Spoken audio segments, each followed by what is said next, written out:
Aparecieron datos del último trimestre sobre las empresas que reúnen nuestros fondos o parte de nuestros fondos previsionales, aquellos que nos llevarán a ganar una mejor o una peor jubilación. Estoy hablando de las AFAP.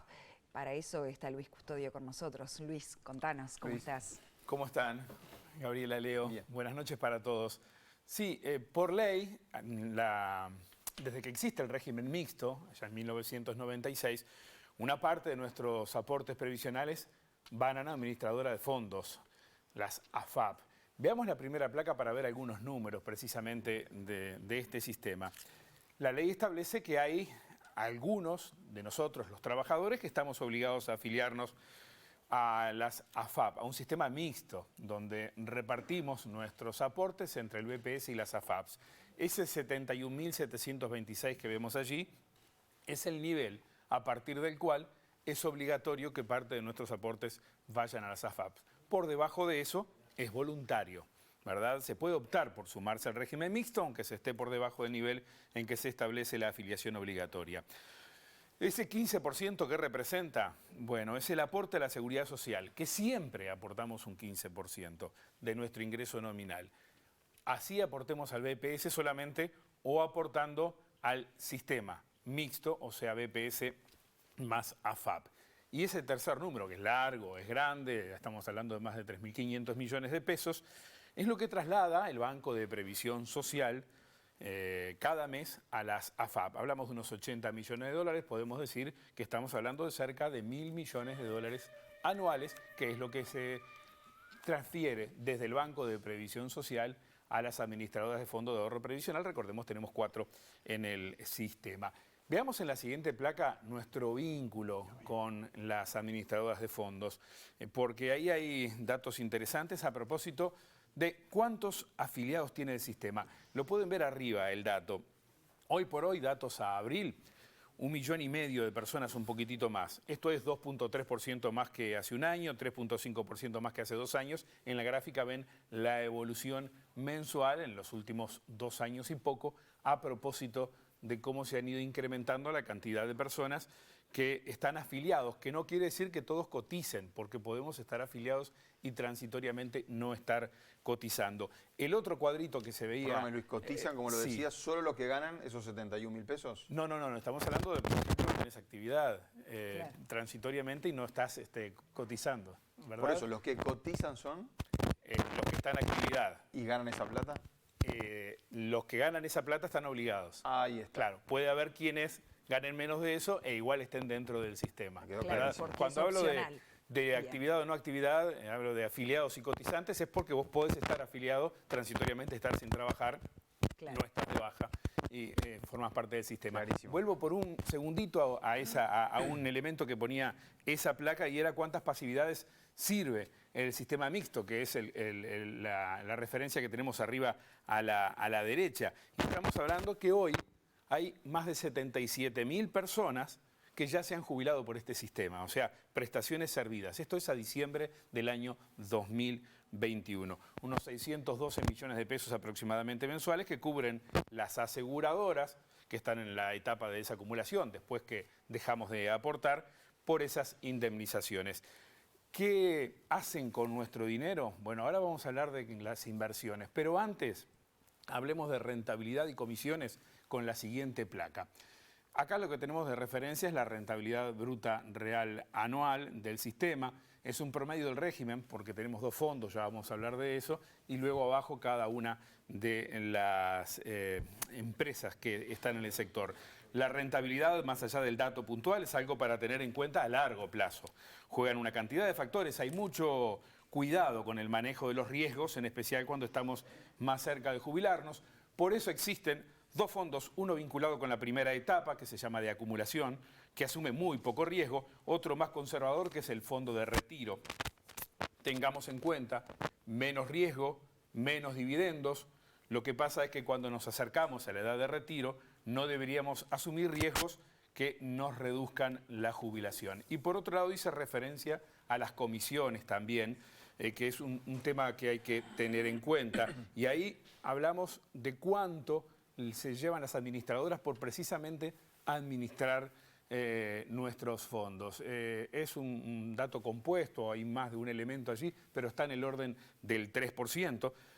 La menor comisión en el mercado beneficia evidentemente a todos los afiliados, por eso también hay un ranking de cuál es la que cobra más o menos comisión, pero es particularmente relevante para las personas que recién comienzan a trabajar. Y esto se debe a que la comisión tiene más relevancia al comienzo de la vida laboral del trabajador frente a la rentabilidad bruta obtenida del fondo de ahorro previsional, como les decía, está en el entorno del 3%. Ahora sí vayamos a ver en qué invierten las AFAP. Todo ese cúmulo de recursos, de dinero que toman de nuestras jubilaciones que les transfiere el BPS. Acá en dos rubros. Por un lado, en monedas, hay casi un tercio que es en pesos, ¿no?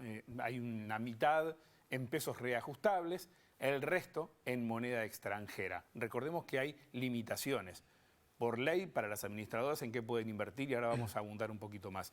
Y por instrumento, ahí tenemos valores del Estado por un lado, la parte más abultada, estamos hablando de valores emitidos por el Estado uruguayo, instrumentos de regulación monetaria, hasta un 75% se puede invertir en eso, estamos en el 57%, algo más del 20% de valores emitidos por las empresas, acá hay un dato relevante, ahora vamos a ir a él, alrededor de entre el 21 y el 22%, y valores internacionales de organismos y de gobiernos, que está determinado también a no ser más allá del 15, se llega hasta el 13,7%.